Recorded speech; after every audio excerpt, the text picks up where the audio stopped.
Hello, Rabbi. Good afternoon, Joe.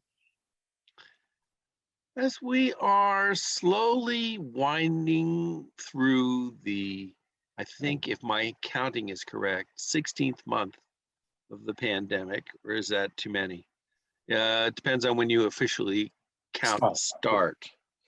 start. Um, People are starting to talk to one another. People are starting to shake hands again. I actually shook my first hand this afternoon. Um, But we still are doing remote lessons, conferences. I still see people wearing masks at the store. Um, what do you think the pandemic has taught us in as far as human relationships, services go? And what do you think we're going to carry through in the coming years, months, decades? It's a neat question because my colleagues of both Jewish Christian clergy are doing sermons and they're talking about lessons that we learned.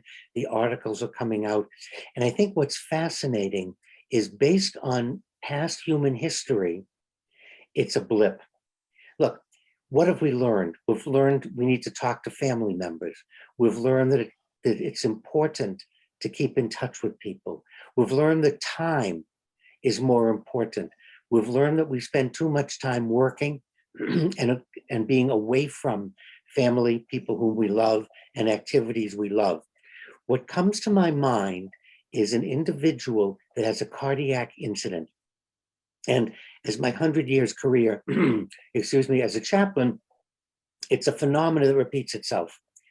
Someone will have a cardiac incident and they'll meet with their physician and they'll go through the regimen of diet, of exercise.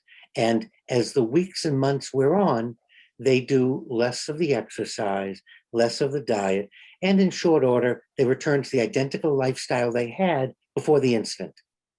And when you talk to them when they had the cardiac incident, oh, I'm going to do all these things. I'm going to do this. It's never going to happen again. And not to say that some people do listen, but the majority don't, because that's just the nature of human beings.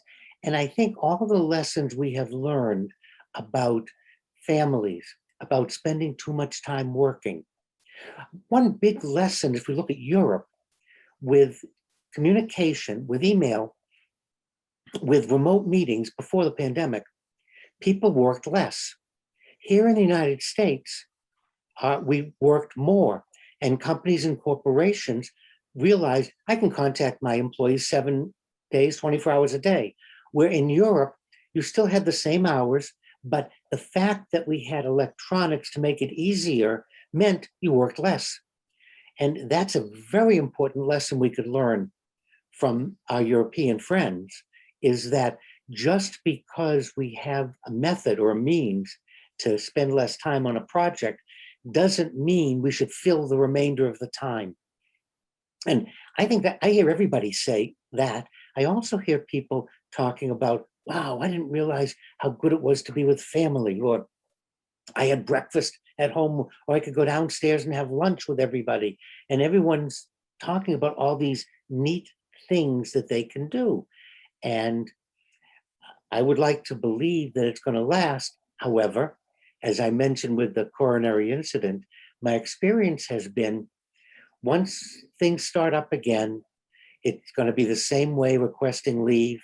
Companies now are just beginning to tell people they can't work at home, they have to come in when they've been working at home for 16 months successfully. So we've already demonstrated we don't need to be in the building for our total tour. Some work requires it, other work does not. However, what we're seeing is a kind of creep. Now that we're coming back in, we see that institutions want employees to come in.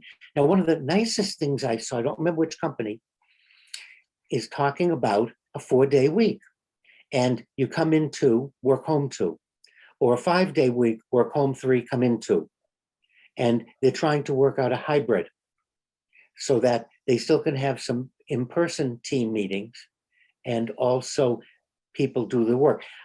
I think a lot of this, Joe, goes back to the Industrial Revolution and factories. Look at schools. Schools look like factories from the 1800s. You can't talk to anyone. You can't move. You have to raise your hand to go to the bathroom. And the teacher glares at you the whole time and constantly gives you something to do that's totally irrelevant for education. It's called seat work. And they were Dittos or Mimios or now little computers. It's irrelevant. But the idea being you sit there for a certain number of hours rather than looking at the goal. What's the goal? Look, you're contracted to draw a cartoon. I don't care if you do it at 3 or 4 in the morning. I don't care if you do it in 15 minutes. The idea is this is the cartoon we're looking for, or this is the book of illustrations, and you turn it on time. How you do it, not my but that's a big problem in America's micromanaging, and managers have a hard time with virtual meetings because you can't see people, or you can't glare at them, or you can't pop in on them. We have to trust that if we hire someone, they're going to do the job we hired them for. Do you think that if we start going back to the office, it's going to be like smelling fried chicken and saying, oh, one more piece won't kill me? And people will start spending more and more time at the office and not pay attention to their families and lose all that hard-won knowledge that. And talking of relationships and building and family, and it'll all get lost. And I think we as a society need to function or shift our vision to the end product, not how. I myself enjoy so much sitting at my desk in my pajamas that I'm not sure I'll ever be able to go back. It's also nice to go back to socialize, to see the people you work with, to catch up with your coworkers about family and friends and activities. And that's an important social function that's separate from why I work for this company or what my job is. And that's kind of neat, water cooler talk, if you will. I don't know if water coolers exist anymore. Given that kind of camaraderie, but we still could create a hybrid. The lessons we need to walk away with is that relationships are more important. You know, one of the I've heard many sad things when I've done funerals. One of them that's fairly consistent is he always wanted to have a little boat to go fishing. Not talking about a multi-billion-dollar yacht with a helicopter, a bass boat, or an aluminum, or a runabout. And he never had the time. And I just feel my stomach. It starts, how simple. But we become so consumed with pleasing whomever and thinking that I have to do more than, or I have to do whatever the thoughts may be. In the end, we're all replaced. When any of us leave a job, the job doesn't go away. They hire somebody else. And we think that we're going to get somewhere or do something, and we want to do an honest day's work. We want to put our all into it. This isn't about not working.